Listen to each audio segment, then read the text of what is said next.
দিন দিন কঠিন হয়ে যাচ্ছে চাকরির বাজার, বাড়ছে বেকারত্বের হার। এমন সব হতাশার মাঝেও কিছু সরকারি, বেসরকারি এবং উন্নয়নমূলক সংস্থা প্রতিনিয়ত আমাদের আশার আলো দেখাচ্ছে। তবে তার জন্য নিজেকে সবসময় প্রস্তুত রাখতে হবে আপডেট। সবাইকে স্বাগত জানাচ্ছি চাকরির বাজারে, আর পুরো আয়োজন জুড়ে সাথে আছি আমি সিউল আহমেদ। আজ আমরা দেখব এই সপ্তাহের বেশ কিছু নিয়োগ বিজ্ঞপ্তি।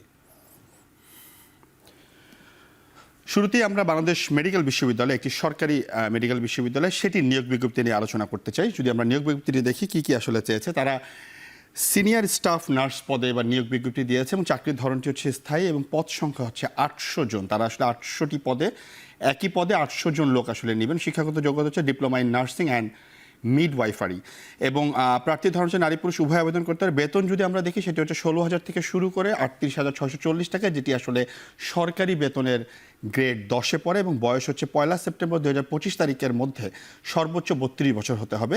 এক্ষেত্রে যারা মুক্তিযোদ্ধা আছে কিংবা কোটা আছে সেটিও আসলে বাদ দেওয়া হয়েছে। এবারে আবেদনের নিয়ম হচ্ছে যে বিএমইউ যেই আছে ওয়েবসাইট আছে সেটিতে আবেদন করতে পারবে। তো আবেদনের সাথে 300/300 সাইজের ছবি এবং 300 এবং 80 সাইজের যে স্বাক্ষর আছে সেটি আসলে আপনাকে দিতে হবে। আবেদন ফি হচ্ছে পরীক্ষার ফি বাবদ 500 টাকা পাঠাতে হবে। এরপর আমরা বেসরকারি আর্থিক লেনদেনকারী একটি প্রতিষ্ঠানের নিয়োগ বিজ্ঞপ্তি নিয়ে আলোচনা করব। স্টার্ন ব্যাংক পিএলসি অর্থাৎ প্রাইভেট লিমিটেড কোম্পানি, তারাও কিন্তু এই সপ্তাহে নিয়োগ বিজ্ঞপ্তি দিয়েছে। আমরা একটু দেখতে চাই তারা আসলে তাদের নিয়োগ বিজ্ঞপ্তি দিয়েছে এবার হচ্ছে ট্রেনি অফিসার পদে এবং সেই চাকরিটি হচ্ছে স্থায়ী এবং পদ সংখ্যা নির্ধারিত নয়। শিক্ষাগত যোগ্যতা স্নাতক অথবা সমমান অর্থাৎ বিবিএ অথবা অনার্স কমপ্লিট থাকতে হবে। প্রার্থীর ধরন হচ্ছে নারী পুরুষ উভয় পারবে। কর্মস্থল হচ্ছে ঢাকার গুলশানে, বেতন হচ্ছে 31,000 টাকা এবং বয়স নির্ধারিত করে দেয়নি। আবেদনের নিয়ম হচ্ছে স্টার্ন ব্যাংকের যে ওয়েবসাইট রয়েছে সেটিতে আসলে গিয়ে ক্যারিয়ারে গিয়ে ক্লিক করে আবেদন করতে হবে। আবেদনের শেষ সময় হচ্ছে 28 আগস্ট 2025। শীর্ষস্থানীয় শিল্প প্রতিষ্ঠান মিনিস্টার হাইটেক পার্ক লিমিটেড, তারাও এই সপ্তাহে একটি নিয়োগ বিজ্ঞপ্তি দিয়েছে শোরুম ম্যানেজার পদের জন্য। আমরা সেই নিয়োগ বিজ্ঞপ্তির বিস্তারিত নিয়েও একটু আলোচনা করতে চাই।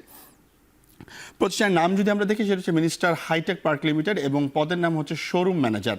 চাকরির ধরন হচ্ছে স্থায়ী এবং পদ সংখ্যা হচ্ছে 10 জন তারা নেবেন, অর্থাৎ 10 জন শোরুম ম্যানেজার তারা এবার নেবেন এবং শিক্ষাগত যোগ্যতা হচ্ছে ডিপ্লোমা, ট্রিপলি অথবা স্নাতকোত্তর কমপ্লিট থাকতে হবে এবং প্রার্থীর ধরন যদি দেখি সেটা হচ্ছে শুধুমাত্র পুরুষরা আবেদন করতে পারবে। কর্মস্থল হচ্ছে বাংলাদেশের যে কোনো স্থানে। বেতন যদি আমরা দেখি সেটি হচ্ছে অভিজ্ঞতার ভিত্তিতে 20,000 টাকা থেকে শুরু করে 40,000 টাকা পর্যন্ত বেতন দেওয়া হয়। বয়স হচ্ছে সর্বনিম্ন 27 বছর এবং আগ্রহী যারা আছেন তাদেরকে অনলাইনে মিনিস্টার হাইটেক পার্ক লিমিটেড সেখানে আবেদন করতে হবে। আবেদনের শেষ সময় হচ্ছে 11 সেপ্টেম্বর 2025। দর্শক, চাকরি বাজার থেকে নিচ্ছি আমরা ছোট্ট একটা বিরতি, ফিরছি একটু পরে।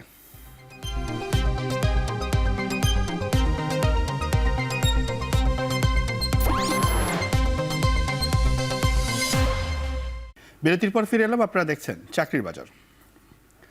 শীর্ষস্থানীয় শিল্প প্রতিষ্ঠান যমুনা গ্রুপে একটি নিয়োগ বিজ্ঞপ্তি দিয়েছে এই সপ্তাহে, সেটি নিয়ে আমরা আসলে একটু কথা বলতে চাই। সেটি হচ্ছে যমুনা গ্রুপ তাদের এক্সিকিউটিভ অথবা সিনিয়র এক্সিকিউটিভ পদের জন্য নিয়োগ বিজ্ঞপ্তি দিয়েছে এবং চাকরির ধরন হচ্ছে স্থায়ী, পদ সংখ্যা নির্ধারিত নয়। তবে শিক্ষাগত যোগ্যতা হচ্ছে বিবিএ কমপ্লিট থাকতে হবে, তবে সেটি অবশ্যই মার্কেটিংয়ে থাকতে হবে। প্রার্থী ধরন হচ্ছে নারী পুরুষ উভয় আবেদন করতে পারবে। কর্মস্থল ঢাকাতে, বেতন আলোচনার সাপেক্ষে অর্থাৎ আলোচনার ভিত্তিতেই বেতন নির্ধারণ করা হয়। বয়স হচ্ছে সর্বনিম্ন 24 বছর এবং আগ্রহী যারা আছে তারা অনলাইনে যমুনা গ্রুপের মাধ্যমে আবেদন করতে হবে। আবেদনের শেষ সময় হচ্ছে 10 সেপ্টেম্বর 2025। আমরা উন্নয়নমূলক সংস্থাগুলো নিয়ে একটু আলোচনা করতে চাই। আন্তর্জাতিক উন্নয়নমূলক সংস্থা ব্র্যাকে নিয়োগ বিজ্ঞপ্তি দেওয়া হয়েছে। সেটি হচ্ছে প্রতিষ্ঠানের নাম হচ্ছে ব্র্যাক এবং যেই বিভাগে আসলে তারা লোক নেবে সেটি হচ্ছে ট্রেনি ডেভেলপমেন্ট অফিসার এবং শিক্ষাগত যোগ্যতা হচ্ছে স্নাতক অথবা স্নাতকোত্তর অর্থাৎ অনার্স মাস্টার্স যে কোনো একটি কমপ্লিট থাকতে হবে। অভিজ্ঞতা হচ্ছে মাইক্রো ফাইন্যান্সে কাজের অভিজ্ঞতা থাকতে হবে, যেহেতু ব্র্যাকের মাইক্রো ফাইন্যান্স ডেভেলপমেন্টে আসলে তারা লোক নিচ্ছেন। বেতন হচ্ছে 23,000 টাকা থেকে শুরু হবে এবং 6 মাস পরে যখন জব পার্মানেন্ট হয়ে যাবে তখন নিয়মিত হলে স্যালারি হবে, বেতন হবে 32,287 টাকা। চাকরির ধরন হচ্ছে ফুল টাইম এবং কর্মস্থল হচ্ছে বাংলাদেশের যে কোনো প্রান্তে আপনার কর্মস্থল হতে পারে। আবেদনের নিয়ম হচ্ছে careers.bragg.net ক্লিক করে আবেদন করতে হবে। আবেদনের শেষ সময় হচ্ছে 25 আগস্ট 2025। আমরা আরেকটি এনজিও নিয়ে কথা বলতে চাই। সেটি হচ্ছে কেয়ার বাংলাদেশ, তাদের অফিসার পদে জনবল নিয়োগের বিজ্ঞপ্তি এই সপ্তাহে দিয়েছে। আমরা সেটি নিয়েও একটু কথা বলতে চাই। কেয়ার বাংলাদেশ তাদের অফিসার সাপ্লাই চেইন বিভাগে তারা আসলে লোকবল নিয়োগের নিয়োগ বিজ্ঞপ্তি দিয়েছে। পদ সংখ্যা হচ্ছে একটি মাত্র আসলে পদ এবং চুক্তিভিত্তিক এটি নিয়োগ। বেশিরভাগই আন্তর্জাতিক উন্নয়ন সংস্থাগুলোতে চুক্তিভিত্তিকই তারা নিয়োগ দিয়ে থাকেন এবং শিক্ষাগত যোগ্যতা হচ্ছে স্নাতকোত্তর অথবা সমমান অর্থাৎ মাস্টার্স কমপ্লিট থাকতে হবে এবং প্রার্থী ধরন যদি দেখি নারী পুরুষ উভয়ে আবেদন করতে পারবে। কর্মস্থল ঢাকাতে এবং বেতন নিয়ে যদি একটু কথা বলি সেটি হচ্ছে 59,910 টাকা হচ্ছে বেতন। আদার্স যে ফ্যাসিলিটিগুলো আছে সেগুলো আসলে এই কোম্পানি থেকে প্রোভাইড করা হবে এবং বয়স হচ্ছে নির্ধারণ করে তারা দেয়নি। আগ্রহী যারা আছে তারা কেয়ার বাংলাদেশের যে ওয়েবসাইট আছে সেটির মাধ্যমে আবেদন করবে। আবেদনের শেষ সময় হচ্ছে 26 আগস্ট 2025। দর্শক, চাকরি বাজার থেকে আমরা আরও একটি বিরতিতে যাচ্ছি, ফিরছি একটু পরে।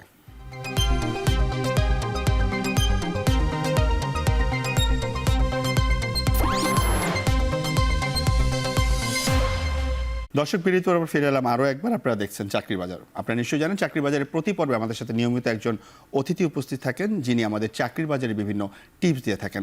আজ আমাদের সাথে আছেন ইউনাইটেড গ্রুপের ব্র্যান্ড অ্যান্ড কমিউনিকেশন হেড শীষ সাপনিক। শীষ সাপনিক, আপনাকে অসংখ্য ধন্যবাদ, আপনি আমাদেরকে সময় দিয়েছেন। Thank you. আসসালামু আলাইকুম। ওয়ালাইকুম আসসালাম ভাই। সাপনিক ভাই, একটু জানতে চাচ্ছিলাম, সেটি হচ্ছে যে এখনকার যুগে ব্র্যান্ড সবচেয়ে বড় একটা জায়গা, যেখানে আসলে মানুষের প্রত্যেকটা কোম্পানির আসলে চাহিদা সবচেয়ে বেশি থাকে। কমিউনিকেশন স্কিল তো সবারই সব সেক্টরে দরকার। আসলে আমি যেটা জানতে চাচ্ছি সেটা হচ্ছে, যারা আসলে আমরা অনার্স পড়তেছি, জি, তারা মার্কেটিং এ বেশি পড়াশোনা করে অথবা কমিউনিকেশনে করে, কিন্তু আমরা দেখলাম যে বিভিন্ন জায়গা থেকে আসলে এখানে জয়েন করতেছে। জি, তাদের আসলে ইউনিভার্সিটি লাইফে কোন কোন কারিকুলাম অ্যাক্টিভিটিসগুলো খুবই দরকার, যেন তারা ভবিষ্যতে ব্র্যান্ড অ্যান্ড কমিউনিকেশনে কাজ করতে পারে? ফ্যান্টাস্টিক। কোয়েশ্চেনটা আসলে একটু ডিফারেন্ট হওয়া উচিত, ইন দ্য সেন্স যে আসলে ব্র্যান্ড জিনিসটা কি বা কমিউনিকেশন পার্টটা কি, what is the difference between brand, communication and marketing and also PR. তো হয় কি, আমরা ব্র্যান্ডের সাথে মার্কেটিংকে কনফিউজ করে ফেলি, তারপর কমিউনিকেশনটাকে একটা ওভারআর্চিং জিনিস হিসেবে ধরি। আসলে ব্র্যান্ড খুবই স্পেসিফিক একটা জিনিস। সো আমি বলতে চাই কি, ব্র্যান্ড আসলে কি না। ব্র্যান্ড আসলে একটা লোগো বা একটা লেখা বা ইটস আইডেন্টিটি, এভাবে না আসলে। যেমন আপনার নাম সিওল আহমেদ, তবে আপনার ব্যক্তিত্ব বা পার্সোনালিটি আসলে আপনাকে ডিফাইন করে। সিমিলারলি ব্র্যান্ড জিনিসটা হচ্ছে আপনার নামকে একটা পার্সোনালিটি দেয়। তো আপনি কিভাবে কানেক্ট করবেন উইথ কনজিউমার বা কাস্টমারদের সাথে, কিভাবে আপনি যোগাযোগ মেনটেন করবেন, এই জিনিসটা আসলে ব্র্যান্ডের দ্বারা ডিসিশন করা হয় আর কি। তো এই প্র্যাকটিসগুলো ইউনিভার্সিটি লেভেলে ডেফিনেটলি সবার করা উচিত। কিছু এক্সাম্পল দিই, প্রচুর লেভেলের কেস স্টাডিজ বা কেস কম্পিটিশন এখন হচ্ছে, সেটা ন্যাশনাল লেভেল হোক বা ইন্টার ইউনিভার্সিটি হোক। এই জিনিসটা আসলে অনেক মাইলেজ দেয়।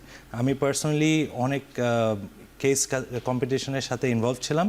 সো ওখানে দেখি আসলে স্টুডেন্টরা খুবই ইন্টারেস্টেড ব্র্যান্ড এবং কমিউনিকেশন ডিপার্টমেন্টে কাজ করার জন্য, তবে ওরা স্পেসিফিক রাইট কেস নিয়ে কাজ করতে পারছে না আসলে। আপনার কি মনে হয় ইউনিভার্সিটিগুলো আসলে সেক্ষেত্রে খুব একটা সাহায্য করতেছে?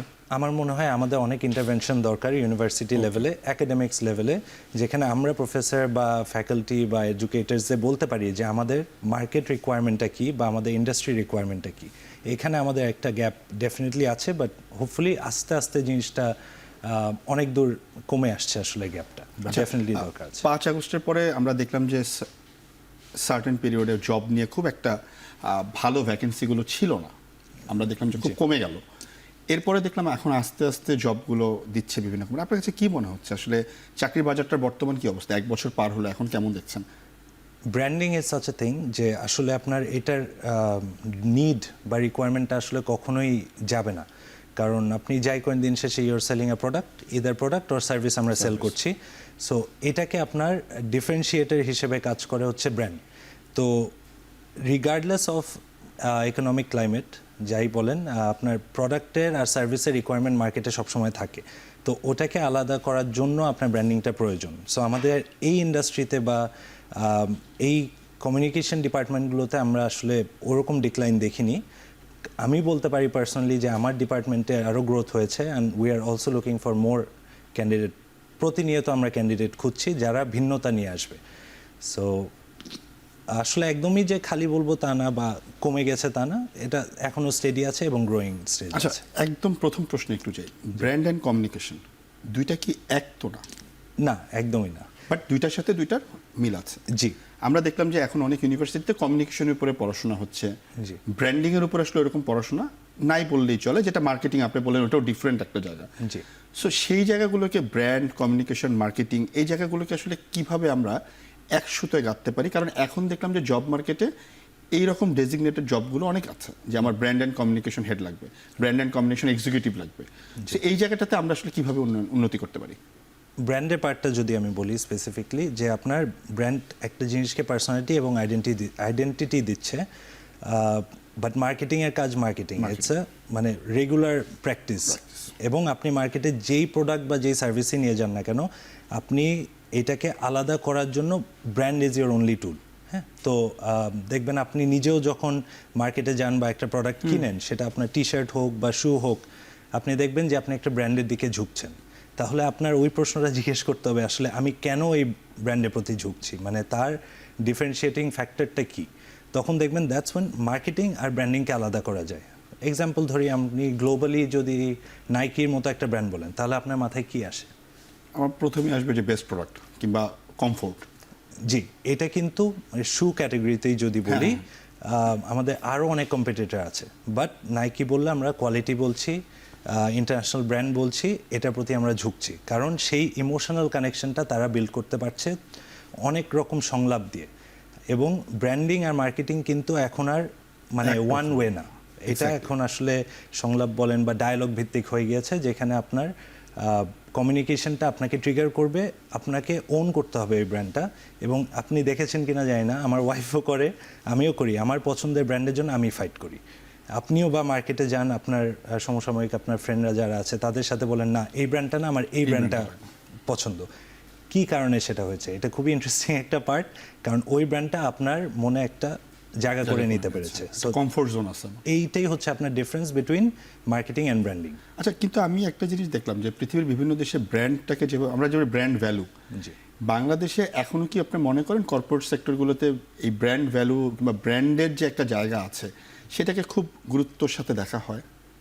ব্র্যান্ডিংটা আমরা আসলে আমাদের দেশে কস্ট হেড হিসেবে দেখি, এবং এটা আসলে লং টার্মের একটা জিনিস, তো এটাকে আপনার ডেফিনেটলি ইনভেস্টমেন্ট হিসেবে চিন্তা করতে হবে। আপনার আজকের ব্র্যান্ডের ইনভেস্টমেন্ট নেক্সট 5 বছর 10 বছর হেল্প করবে, আসলে আপনাকে মাইলেজ দিবে।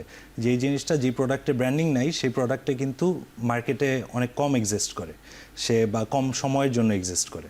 তো ডেফিনেটলি যেটা বললেন অ্যাবসলিউটলি রাইট, সবাই ব্র্যান্ডিংটাকে একটা কস্ট হেড হিসেবে বলে, ব্র্যান্ডিং কস্ট কমাও, মার্কেটিং কস্ট কমাও। হ্যাঁ, মানে অনেক জায়গায় এখনো পর্যন্ত আমরা দেখি যে বড় বড় কর্পোরেটগুলোতে ব্র্যান্ডের হেড কিংবা ব্র্যান্ডের টিমটাই নাই, মার্কেটিং টিম দিয়ে কাজ করে। সাধারণত অনেক জায়গায় এটাও দেখি যে কমিউনিকেশনের টিম নেই, সেটা আসলে পিআর অ্যান্ড কমিউনিকেশন যে পুরো আলাদা একটা টিম হইতে পারে, এবং সেটাও যে ইনভেস্টমেন্ট, এই জায়গাটাতে আমরা আসলে কেন পিছিয়ে আছি আপনার কাছে কি মনে হয়?